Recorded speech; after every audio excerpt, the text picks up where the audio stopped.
They say some buildings have memories etched into their very structure, echoes of lives lived and lost within their walls. The Dalton Building, a concrete and glass monolith downtown, was one such place, whispering tales not just of ambition and failure, but of something else. For Liam, a burnt-out architecture student seeking inspiration in the forgotten corners of urban landscapes, the Dalton wasn't just steel and stone, it was a potential gateway. An obscure online ritual, dismissed by most as digital folklore, promised passage via a specific temperamental elevator, elevator number 3, to the building's true blueprint, a place called Elsewhere. He thought it was just a myth. He was wrong. Let's begin the story. Get comfortable and listen closely.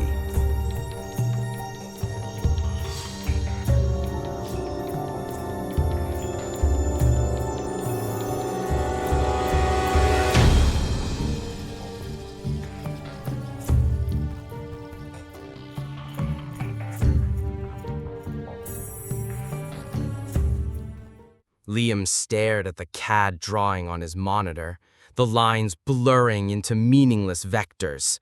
The passion that had driven him into architecture felt like a phantom limb. He knew it was supposed to be there, but the sensation was gone, replaced by a dull ache of disillusionment. His thesis on liminal spaces, once a thrilling exploration of transitional environments, now felt like wading through academic quicksand. He needed something real, something visceral, something that wasn't just theory and rendered models. His digital procrastination led him down a rabbit hole, clicking through forgotten forums dedicated to local urban legends. That's where he found it. A sparsely updated blog, its design archaic, detailing cryptic myths surrounding the city's less celebrated landmarks. One entry stood out, titled "The Architect's Folly," though commenters often referred to it as the Dalton Descent. It spoke of the infamous Dalton Building. The post described a ritual, intricate and specific, utilizing only the notoriously unreliable elevator number 3 in the building's older wing. Performed correctly between the desolate hours of 2 and 4 a.m., it supposedly granted access not just to a physical space, but to the building's hidden level, its true blueprint, the architectural soul beneath the decaying facade. The language was hyperbolic, steeped in amateur occultism, but something about its specificity snagged Liam's attention. It wasn't just go to a haunted place. It was a sequence, a procedure. His academic instincts kicked in, pushing past the initial skepticism. The Dalton Building was already a minor obsession. Designed in the late 60s by Alistair Finch, an architect known for his ambitious vision and equally spectacular failures, the building was a study in compromised grandeur. Initial buzz faded quickly amidst budget overruns and structural quirks. Tenants came and went with unusual frequency. Whispers persisted about Finch's eccentricities, his obsession with unconventional geometries, and rumors of hidden passages or service areas never documented on official plans. Liam dug deeper. Newspaper archives mentioned the Daltons' troubled history, financial difficulties that led to sections being closed off for years, sudden company bankruptcies leaving floors abandoned overnight. Then he found it. A small article from the mid-'80s about the unsolved disappearance of a mid-level accountant, Arthur Penwright, who worked on the 12th floor. Penwright was last seen working late near the elevator number 3 bank. Colleagues mentioned he'd complained about the elevator acting strangely, stopping on unrequested floors, doors opening onto dark corridors. The case went cold. The ritual steps, detailed on the blog with unnerving precision, seemed to correlate weirdly with the building's history. The sequence involved floors significant to Finch's original, flawed designs: the 4th floor, site of an early structural issue; the floor where Penwright vanished, the 12th floor; and service levels Finch supposedly used for private access, the 2nd and 7th. It required specific timing, avoiding peak hours, entering the silence of the deep night. A shiver traced Liam's spine, a mixture of morbid curiosity and the thrill of potentially finding something genuinely other. His burnout felt momentarily replaced by a nervous energy. He needed to see it. That evening, well after office hours but before the true dead of night, Liam visited the Dalton Building. The main lobby was renovated, sleek and impersonal, but the corridor leading to the older elevator bank felt like stepping back decades. Dust motes danced in the weak fluorescent light. Elevator number 3 stood slightly apart from the others, its brushed steel doors scuffed, the call button worn smooth. He pressed it. The mechanism groaned, a sound like shifting bones. The doors slid open slowly, reluctantly, revealing a cab paneled in dark, dated wood veneer, smelling faintly of stale cigars and cleaning solution. He stepped inside, the silence amplifying the hum of the aged machinery. He didn't select a floor, just stood there, observing. The panel lights flickered inconsistently. A slight shudder ran through the floor. It felt temperamental, unpredictable. As he stepped back out into the corridor, a figure emerged from the shadows near the security desk, an elderly man in a rumpled uniform, his face etched with the weariness of countless quiet nights. Derry, according to the name tag. He eyed Liam with tired suspicion. "Helping you?" Gary asked, his voice raspy. "Just looking," Liam mumbled, feeling like an intruder. "Interested in the architecture?" Gary grunted, his gaze drifting towards elevator number 3. "That one?" he said, his voice dropping slightly. "Always been trouble. Temperamental. Got a mind of its own, that one." He paused, then added, almost to himself, "Best leave it alone after midnight. Things get weird." Liam offered a non-committal nod, his heart rate kicking up a notch. Gary's casual, almost resigned warning felt heavier than any dramatic pronouncement. He'd seen things, Liam suspected, things he didn't talk about.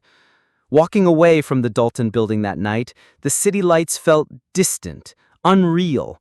The rational part of Liam's brain screamed that it was just an old elevator in a neglected building, coupled with internet folklore. But the disillusioned student, the seeker of liminal spaces, the part of him craving something beyond blueprints and textbooks, was already planning his return. He would follow the steps. He would document everything. He would attempt the Dalton descent. He just needed to know what was behind the door, even if it led nowhere or elsewhere. 3 nights later, the city hummed with the low thrum of pre-dawn quiet. Liam stood across the street from the Dalton Building, the weight of his backpack oddly reassuring. Inside, a high-sensitivity audio recorder, a small GoPro strapped discreetly to his chest, a powerful flashlight, spare batteries, and a printout of the ritual instructions, the cheap paper already feeling like a talisman against the unknown. It was 2:17 a.m. The air was cool, carrying the faint scent of rain-washed pavement and exhaust fumes. Skepticism warred with a knot of nervous anticipation tightening in his stomach. This was ridiculous. He was an architecture student chasing a ghost story found on a dead corner of the internet. Yet, here he was. He slipped through the Dalton's side entrance, propped open almost imperceptibly, a trick he'd noticed security sometimes used for late-night smoke breaks. The main lobby was deserted, bathed in the sterile glow of emergency lighting. The silence was thicker here, broken only by the faint hum of the ventilation system and the click of his own footsteps on the polished floor. He made his way to the older wing, the air growing heavier, dustier. Elevator number 3 waited, impassive. He took a deep breath, activated the recorder in his pocket, and tapped the GoPro on his chest twice, its tiny blue light winking on briefly before fading to stealth mode. He pressed the call button. The familiar groan echoed in the corridor, louder in the stillness. The doors slid open with painful slowness. He stepped inside. The doors closed, sealing him in the cramped, wood-paneled box. The air felt immediately different, stagnant, charged. Following the instructions meticulously, he began the sequence. First, the fourth floor button. The button glowed amber and the elevator lurched upwards, the usual smooth ascent replaced by a series of small, jerky movements. The lights inside the cab flickered in time with the clicks of the mechanism, casting strobing shadows. It stopped at the fourth floor. The instructions were clear. Do not exit if the doors open on an unscheduled floor during the initial sequence. Observe only. He hadn't pressed the fourth floor button in the ritual sequence yet. This was just part of the ascent to the first ritual floor. But the doors didn't open. The elevator just sat there for a long moment, humming loudly before lurching again. Strange. Now the ritual proper. He pressed the sequence. Fourth floor. The light pulsed faintly. The elevator ascended. Ding. The doors remained closed. 12th floor. Arthur Penwright's floor. The button felt slightly colder than the others. The ascent was smoother this time, but accompanied by a faint, high-pitched whine. Ding. Again, the doors stayed shut. A bead of sweat traced a path down Liam's temple. Second floor. An old service level, according to his research. The elevator descended rapidly, a stomach-dropping sensation. It stopped abruptly. Ding. Closed. The silence pressed in. 7th floor. Finch's rumored private access point. The elevator climbed slowly, groaning under protest. It stopped with a shudder that rattled Liam's teeth. Ding. Still closed. The air pressure in the cab seemed to fluctuate with each stop, making his ears pop slightly. He could feel the vibrations through the soles of his shoes, a low-frequency thrum that seemed to resonate in his bones. The instructions warned about unscheduled stops. Between the 7th and the next step, the elevator suddenly jolted to a halt. No ding, no floor indicator light. Just stopped. Through the thin gap between the doors, Liam peered out. He saw a section of hallway, unmistakably the Dalton, but wrong. The lighting was sickly green, like old fluorescent bulbs about to die. The familiar patterned wallpaper seemed darker, the texture oddly coarse, almost organic. And far down the corridor, almost lost in the gloom, stood a figure. Motionless, featureless from this distance, just a humanoid shape standing utterly still, facing away from the elevator. A chill, colder than the air conditioning, snaked up his spine. Before he could process it, the elevator gave another violent shudder, and the doors sealed completely. The journey resumed. He checked the instructions, hands trembling slightly. The final step before the supposed transition. Press and hold the button for the highest floor, 15, and the lobby button simultaneously until the change occurs. This should logically trigger an error code or simply do nothing. He reached out, pressing the worn plastic squares of 15 and L. He held them down. For a second, nothing happened. Then, instead of an error beep, the elevator car shuddered violently, far more intensely than before. The lights didn't just flicker, they died completely, plunging him into absolute darkness. The floor indicator above the door, previously dark, now flickered erratically, displaying garbled symbols and numbers that didn't correspond to any floor in the building. Fragments like SH, 3R, question mark. A low resonant hum filled the car, deeper than the normal operating sound. It wasn't just mechanical. It felt pervasive, like the air itself was vibrating. The elevator wasn't moving up or down in any conventional sense.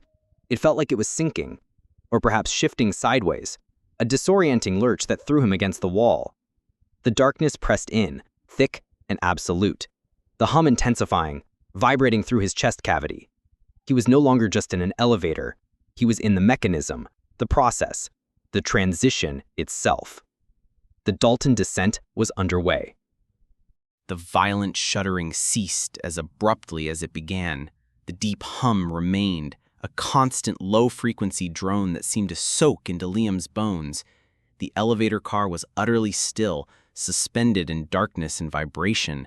He fumbled for his flashlight, the beam cutting a stark white cone through the oppressive black. The floor indicator remained a chaotic scramble of meaningless symbols. He was somewhere else, or at least on the way. He consulted the printout, the beam shaking slightly in his hand. Exit only when the humming changes pitch. Observe the reflection. He waited, listening intently, every nerve ending prickling. The silence, apart from the hum, was absolute. No city noises, no distant traffic, no building systems, just the drone and the frantic pounding of his own heart. Minutes stretched into an eternity. He scanned the interior of the cab with his light, the scuffed wood veneer, the worn buttons, the slightly grimy floor. Everything looked normal, yet felt profoundly wrong. The air was cold, thin, carrying a faint metallic tang like ozone. Then subtly at first, the hum began to modulate. It didn't stop, but its frequency shifted upwards, becoming slightly less guttural, more of a resonant thrumming. This is it, he thought, his throat tight. He braced himself. With a soft hiss, the elevator doors slid open. He didn't step out immediately. He remembered the instruction, observe the reflection. Directly opposite the elevator was a large smoked glass window looking into what should have been an office suite. Liam shone his flashlight towards it, catching his own silhouette.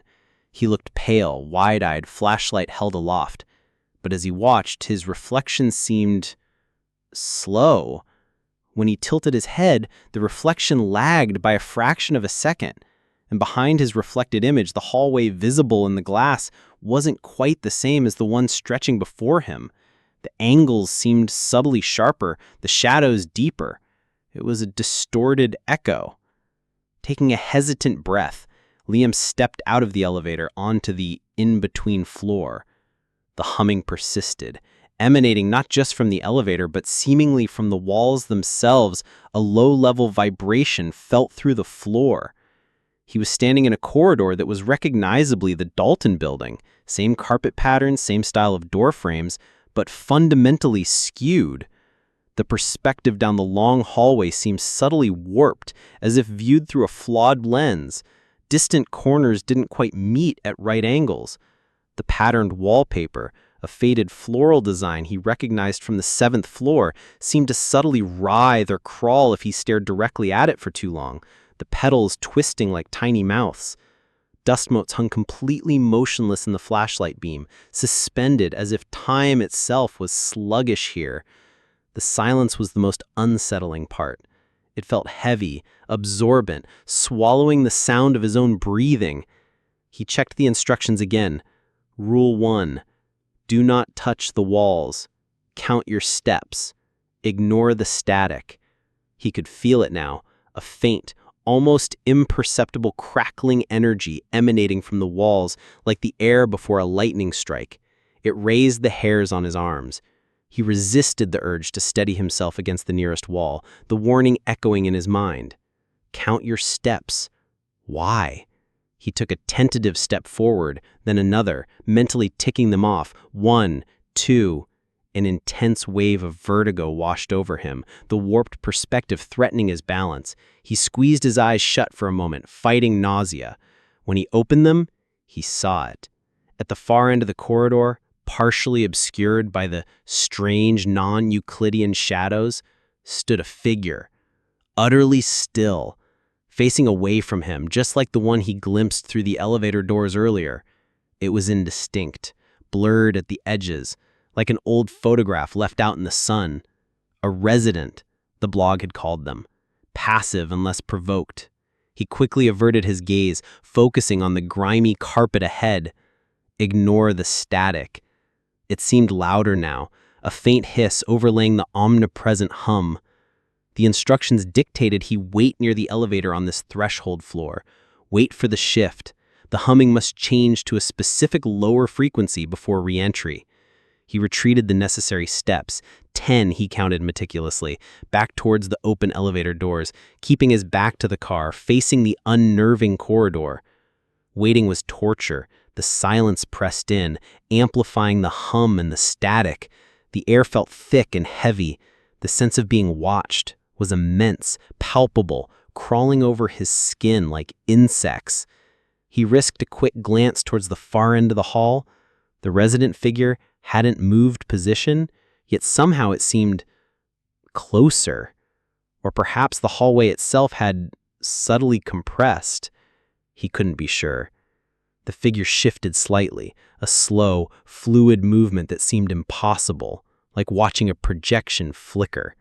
It didn't turn, didn't acknowledge him, but its passive presence was a suffocating weight. He focused on the hum, listening for the change, trying to ignore the crawling dread, the irrational fear that the walls were closing in, that the patterns on the wallpaper were watching him. He gripped the flashlight tighter, its beam the only anchor in this sea of wrongness. He had to wait for the shift. It was the only way forward, or back. The change, when it came, was not subtle. The resonant thrumming didn't just fade, it plummeted. The frequency dropped abruptly, transforming into a deep, visceral drone that vibrated not just in his ears, but in his teeth, his sternum, the very marrow of his bones. It was a sound that felt physically heavy, pressing down on him. This is the signal. The ritual instructions were explicit. Re-enter elevator 3 immediately upon the frequency drop. Do not hesitate. Adrenaline surged through Liam, momentarily overriding the creeping dread. He spun around, counted steps forgotten, and scrambled back into the elevator cab just as the doors began to slide shut with unnerving speed. He slammed his back against the rear wall as the doors sealed, plunging him once more into absolute darkness, now filled with the gut-churning, low-frequency drone. The elevator didn't ascend or descend in any way he recognized. There was no sense of floor passage, no familiar clicks or whirs of machinery. Instead, it felt like the entire car shifted, a sickening lateral movement combined with a terrifyingly fast drop that didn't correspond to gravity. It felt like being shaken violently in a metal box while simultaneously falling sideways through nothingness. The lights flickered, not just on and off, but violently. Strobe-like flashes of the emergency light illuminated the interior in fractured moments. In those blinding pulses, the familiar wood-paneled walls seemed to waver, to distort. Through the almost invisible seams where the wall panels met, he caught glimpses, or thought he did, of impossible things rushing past outside the car. Geometries that twisted sickeningly, angles that shouldn't exist, vast, dark spaces filled with slow, drifting shapes. For one horrifying strobe flash, he saw something pressed against the exterior of the cab, something that looked vaguely like a hand with too many joints, slick and pale, clinging to the metal before vanishing back into the chaos. The drone intensified, becoming almost deafening. A physical pressure against his eardrums. The shaking grew more violent, threatening to tear the car apart. Liam squeezed his eyes shut, bracing himself against the wall, convinced the ancient mechanism was about to fail, to drop him into whatever void lay outside. Then, with a final, bone-jarring thud, everything stopped. The drone cut out instantly. The violent shaking ceased. The emergency lights flickered one last time and died, leaving him again in profound darkness. But this silence was different from the waiting silence of the in-between floor. This was the oppressive, heavy silence he'd felt hinted at before, but magnified. Utter stillness. After a moment that felt suspended outside of time, the elevator doors slid open with a soft, final hiss. Liam hesitantly raised his flashlight, its beam cutting through the darkness. This was it. Arrival point Beta. Elsewhere. He stood on the threshold, looking out into a space that was both the Dalton Building and a decaying, nightmarish parody of it. He was on what should have been the 9th floor, judging by the general layout, but it was hideously transformed. Walls, stained and weeping a dark, oily moisture, seemed to lean inwards. Metal fixtures, light sconces, door handles were coated in thick, unnatural rust that flaked away like diseased skin. Familiar corridors stretched before him, but they twisted at unnatural angles, leading towards perspectives that made his head spin, or ending abruptly in walls of sweating, featureless concrete where doorways should have been. Some corridors seemed to loop back on themselves in physically impossible ways. A sickly, jaundiced yellow light filtered down from unseen sources, casting long, distorted shadows that seemed to crawl at the edges of his vision. The air was bitingly cold and carried a complex, repulsive smell. Sharp ozone, thick layers of ancient dust, the damp, organic stench of pervasive mold, and something else, something faintly metallic, like old blood. He pulled out the ritual instructions again, his fingers numb with cold and fear. The section for this phase was brief, cryptic. Follow the fading echoes. Avoid standing water. It reflects wrongly. Never look directly at a resident's face, if it has one. Leave an offering at the architect's first mistake before seeking return. Follow the fading echoes. As he stood there, listening intently, he began to hear them. Faint, ghostly sounds superimposed on the suffocating silence, the distant rattle of what might have been a service cart, a muffled sob seemingly coming from within a wall, the rhythmic creak of footsteps on a floor that wasn't there. They were like auditory hallucinations, remnants of past events trapped in the decaying fabric of this parasitic dimension. He switched on his audio recorder again, hoping it would capture something, anything tangible. He checked the GoPro. Its indicator light remained stubbornly dark. Taking a steadying breath that tasted of rust and decay, Liam took his first tentative step out of the elevator and into the architectural nightmare of elsewhere. The Dalton Building's true blueprint wasn't of steel and glass, but of rot, memory, and madness.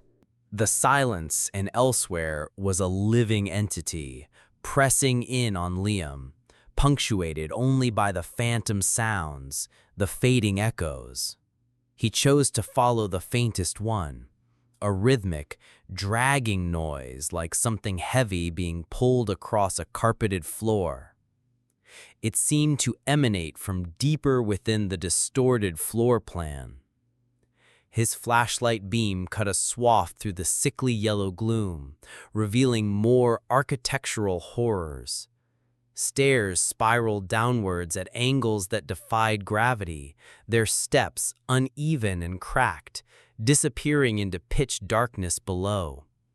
Doors stood slightly ajar, opening into rooms that seemed impossibly large or small, their interiors filled with vague, shifting shadows, or simply ending in solid, weeping walls mere inches beyond the frame. He passed an office space where desks and chairs, coated in thick dust and grime, were arranged in a nonsensical pattern, some half merged with the floor or walls. The perspective was constantly wrong.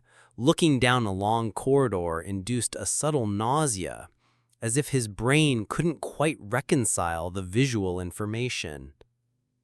Straight lines seemed to subtly curve, and right angles felt somehow obtuse.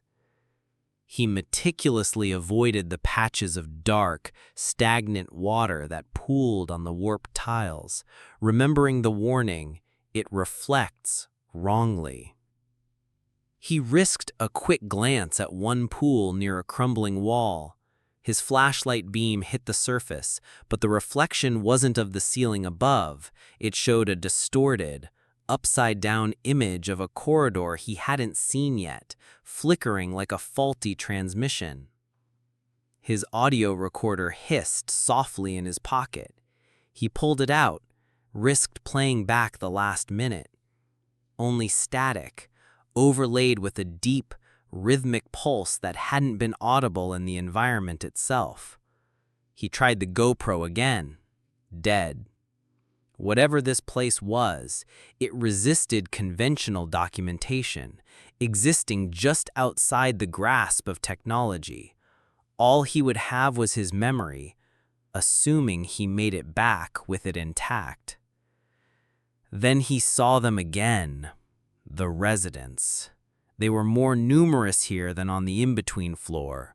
One stood perpetually in a far corner, head bowed, indistinct features lost in shadow.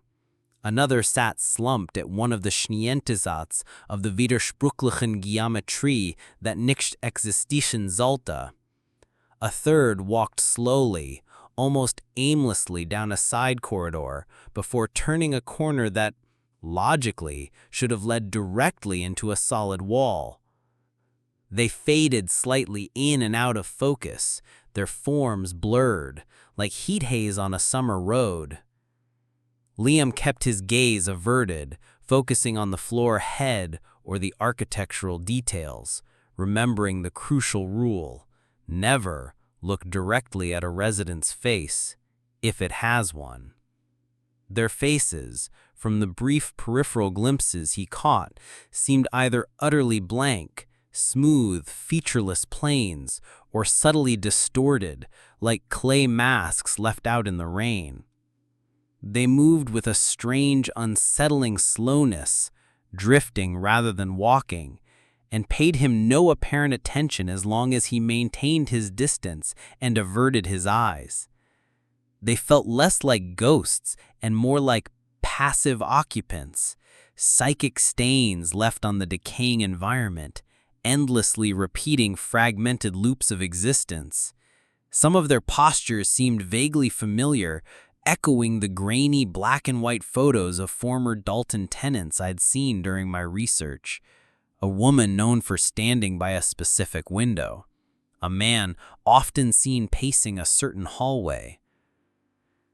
The dragging sound he was following grew stronger, leading him towards what should have been a block of apartments, according to the Daltons' real-world layout. He found the area, but it was warped, almost beyond recognition. Walls buckled inwards, ceilings sagged precariously low. He recognized the approximate location corresponding to Arthur Penwright, the accountant who vanished decades ago. Here, the psychic residue was thick, almost tangible. The air grew colder, the silence more profound, yet filled with a cacophony of near inaudible whispers and that persistent, faint, dragging noise. And then he saw it. Not the residents themselves, but an event playing out in ghostly, silent repetition. Shadows flickered violently on a far wall, suggesting a struggle. A dark shape, perhaps a briefcase or a heavy ledger, fell from an unseen height, hit the warped floor with a silent thump, rolled slightly, and then faded, only to reappear and fall again moments later in an endless, heartbreaking loop. On a section of the decaying carpet, a dark stain would slowly bloom, deepen, and then gradually fade back into the grime, over and over. Liam felt a profound unease, mixed with a strange, detached academic fascination. He was witnessing the psychic scar tissue of a tragedy, trapped in the architectural cancer of elsewhere. It wasn't interactive, it was like watching a corrupted video file playing on repeat. There was no ghost of Arthur Penwright lamenting his fate, just the raw, meaningless echoes of violence and disappearance imprinted on the very fabric of this wrong place. He backed away slowly, the looped sounds and images burning themselves into his mind. He needed to find the architect's first mistake, leave the offering, and find the way back. The fading echoes had led him here, to this pocket of concentrated despair. Now he needed to follow the instructions for return before this place, or its silent inhabitants, noticed him more directly. The passive dread of elsewhere was beginning to curdle into something more active, a feeling that his intrusion was a contamination this place would eventually seek to neutralize. He checked his printout again. The next step clear. Find the designated offering point. Time was running out, or perhaps time didn't run here at all. Liam followed the warped corridors, guided now not by echoes, but by the fragmented memories of Alistair Finch's architectural plans he'd studied.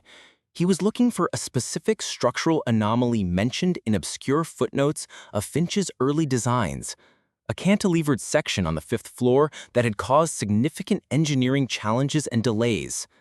Finch's first major, public mistake. According to the ritual instructions, this was the place to leave the offering. He found it, or rather the elsewhere equivalent. A massive, distorted concrete beam jutted out into a wide open space where a mezzanine should have been. It sagged unnaturally, weeping the same dark moisture as the walls, its surface covered in cryptic, graffiti-like scratches that seemed to shift and rearrange themselves when he wasn't looking directly at them. The air here felt particularly heavy, charged with the familiar static, and the silence was deeper, as if holding its breath. Leave an offering, something personal, intrinsic to your purpose. Liam reached into his jacket pocket and pulled out the object he'd chosen, a vintage graphite holder, a favorite drafting tool inherited from his grandfather, also an architect. It represented his connection to his craft, the very thing that felt so burnt out, the passion he was seeking to reignite, albeit in this terrifyingly unexpected way. His hand trembled as he placed the cool metal pencil onto a relatively dry patch on the monstrous, decaying beam. It felt like a small, inadequate sacrifice against the oppressive weight of this place. The moment the pencil left his hand, something changed. The oppressive silence wasn't broken, but pierced. A sound, clear and distinct, cut through the static and the low hum that had become his baseline reality here. Liam! He froze. It wasn't an echo. It wasn't muffled or distorted. It sounded agonizingly real, impossibly clear, and it was the voice of his thesis advisor, Dr. Eris Thorne, the man whose disappointment had fueled his recent disillusionment. The voice sounded concerned, slightly questioning, and it seemed to be coming from deeper within elsewhere, down a corridor that branched off near the sagging beam. Liam, is that you? What is this place? This wasn't in the instructions. The ritual mentioned echoes, static, resonance, architectural distortion. It said nothing about clear, familiar voices calling his name. It felt wrong. It felt like a lure, a deviation programmed not by the ritual's originator, but by elsewhere itself. A hook baited with familiarity, designed to pull him off the prescribed path. Torn, Liam hesitated. The instructions were clear. Leave the offering, then seek return. But the voice, Eris, sounded so real. Maybe lost, maybe trapped here too? Could the ritual have pulled in others? His rational mind screamed trap, anomaly, hallucination. But the ingrained respect for his professor, the sudden desperate hope of not being alone in this nightmare, it made him pause. He took a half step towards the corridor the voice emanated from, his flashlight beam wavering. Dr. Thorne, he called out tentatively, his voice raspy, immediately swallowed by the heavy silence. No reply, only the lingering resonance of the initial call. And then he made the mistake. Distracted by the impossible voice, pulled by the lure, his gaze instinctively flickered towards the periphery. A resident stood nearby, closer than he'd realized, partially concealed by a pillar dripping with dark slime. It was one of the featureless ones, a smooth, pale oval where a face should be. In his moment of distraction, Liam's eyes met that blankness. He looked directly at it. For a fraction of a second, nothing happened. Then the smooth surface of the resident's face seemed to ripple, like disturbed water. The passive stance shifted. The blurriness around its edges sharpened menacingly. It hadn't moved, not physically, but its entire presence reoriented, focusing squarely on him. The passive observation that had defined the residents snapped into focused, silent, predatory attention. An intense wave of pure, undiluted dread washed over Liam, far colder and sharper than the general unease of elsewhere. It was the feeling of having broken a fundamental law, of having crossed an invisible line. Simultaneously, the deep, oppressive silence shattered. It wasn't replaced by a loud noise, but by a rapidly escalating hum, the same low-frequency static he'd heard on the in-between floor, but now rising in pitch and volume, vibrating through the very air, making his teeth ache. Other residents, previously inert in the distance, began to stir. Figures detached themselves from shadowy corners, their featureless faces or blurred outlines slowly, deliberately turning towards him.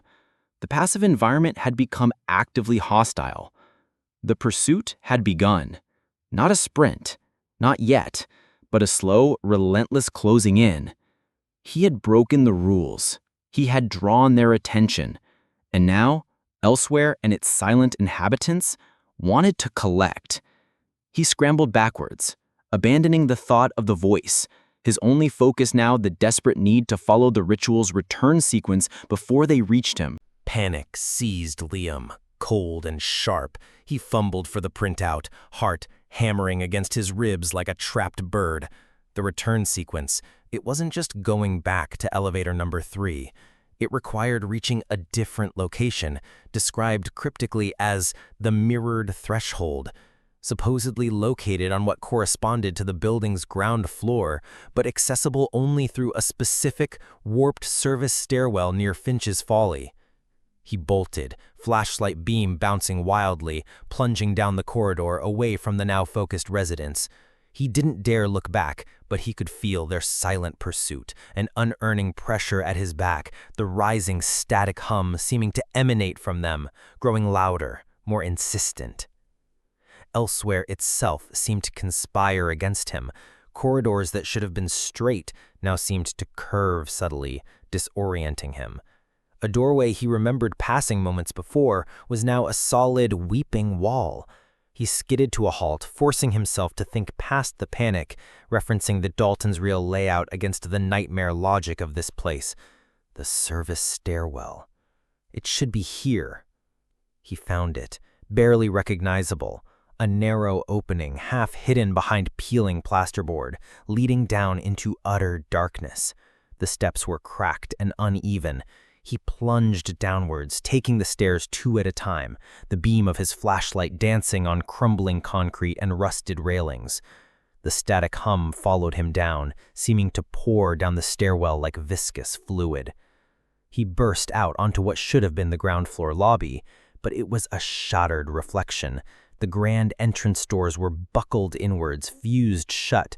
The floor was a treacherous landscape of buckled tiles and dark reflective pools of the strange water, and standing near the center of the ruined space, where the main elevator bank should be, was a single, isolated elevator door. Older, more battered even than elevator number 3, its metal scarred and dented. This had to be the mirrored threshold. The instructions detailed the final sequence, a complex series of knocks on the metal door, followed by pressing specific, non-existent floor numbers on the warped, external call panel beside it, a panel that seemed cobbled together from salvaged parts, glowing with a faint internal light. He rushed towards it, splashing through a shallow pool of the mirror water. He could hear faint shuffling sounds from the stairwell behind him. They were coming. He reached the door and began the sequence, rapping his knuckles against the cold metal in the prescribed pattern. 3 sharp taps, pause, 1 long drag, pause, 2 quick taps. The ancient call panel flickered. He had to input the sequence. 7, -1, 13, 0. The buttons were worn smooth, unlabeled, their positions corresponding only vaguely to a standard keypad. He stabbed at them, praying he got it right. Behind him, the shuffling grew louder. He risked a glance. 2 residents stood at the edge of the lobby, their blurred forms solidifying, their featureless faces trained on him. The static hum reached a painful intensity. He hit the last button. 0. For a terrifying second, nothing happened. Then, with a deafening screech of tortured metal, the elevator doors shuddered and began to slide open. But it didn't open to a cab. It opened onto roaring darkness, filled with the same deafening static and chaotic flashes of light he'd experienced during the transition to elsewhere. Get in, the instruction was implicit.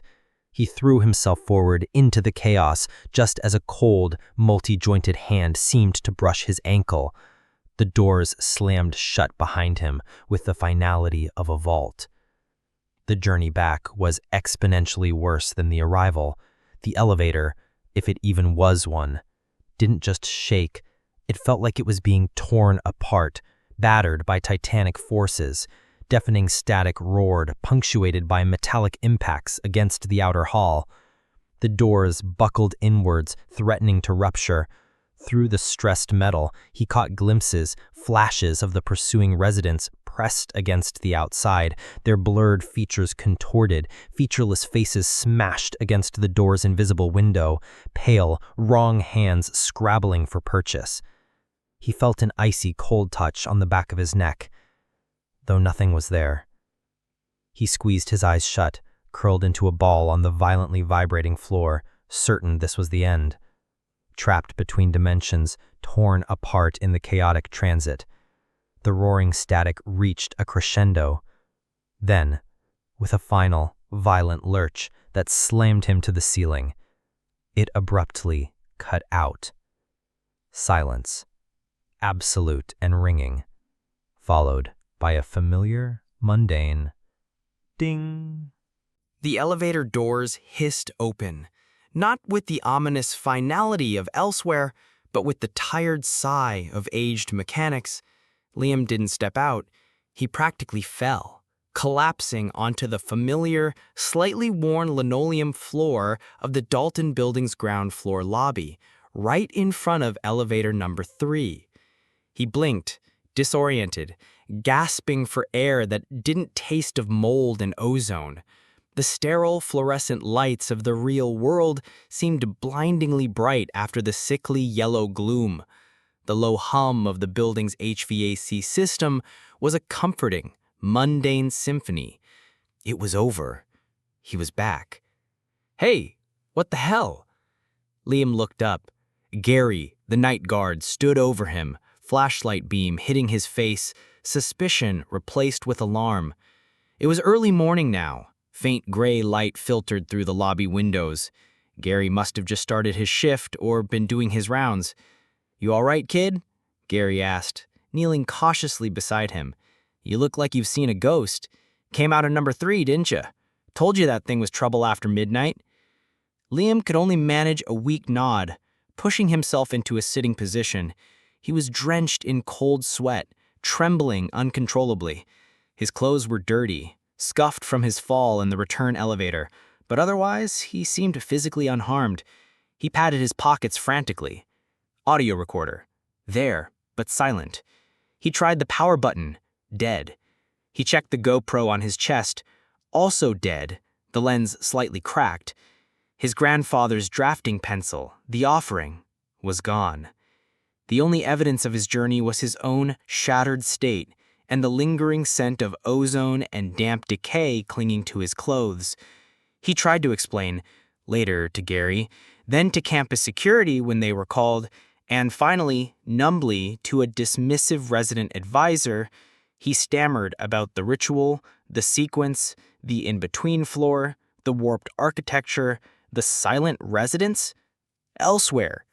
They looked at him with pity, concern, and profound disbelief.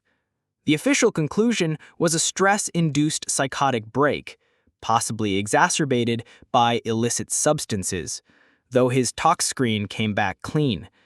His advisor, Dr. Thorne, whose voice he'd heard, was contacted. Thorne confirmed he'd been home all night, deeply concerned about Liam's mental state. Liam was left adrift in the aftermath, doubting his own sanity one moment, absolutely certain of elsewhere's terrifying reality the next. The experience had carved itself into his psyche. He tried to return to his studies, to the familiar comfort of blueprints and architectural history, but the world felt subtly altered, contaminated. He started noticing things, impossible angles in the corners of regular rooms, textures that seemed to writhe slightly in his peripheral vision, the way reflections sometimes seemed to lag just for a split second behind reality.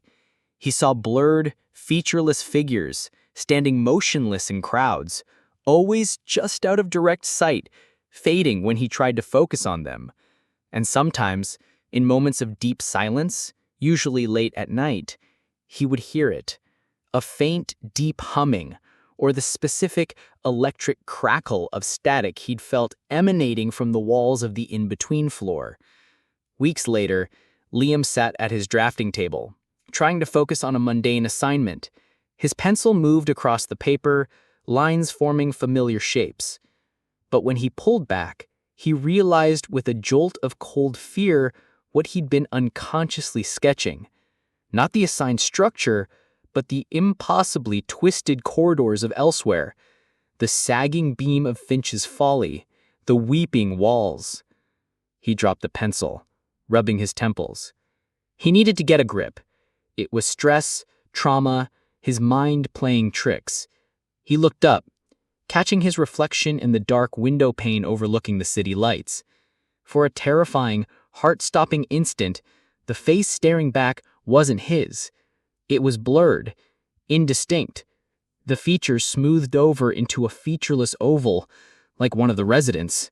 He gasped, recoiling, and the reflection snapped back to normal, just his own pale, haunted face.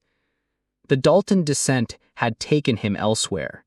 He had returned, but the ritual hadn't specified that the door once opened could ever be truly locked again from the inside. Elsewhere was residual space, clinging to the edges of his perception. He was back, but maybe, just maybe, a part of him never really left, and maybe something had followed. Enjoyed the story? Don't forget to like, share, and subscribe for more. We'd love to hear your thoughts in the comments below.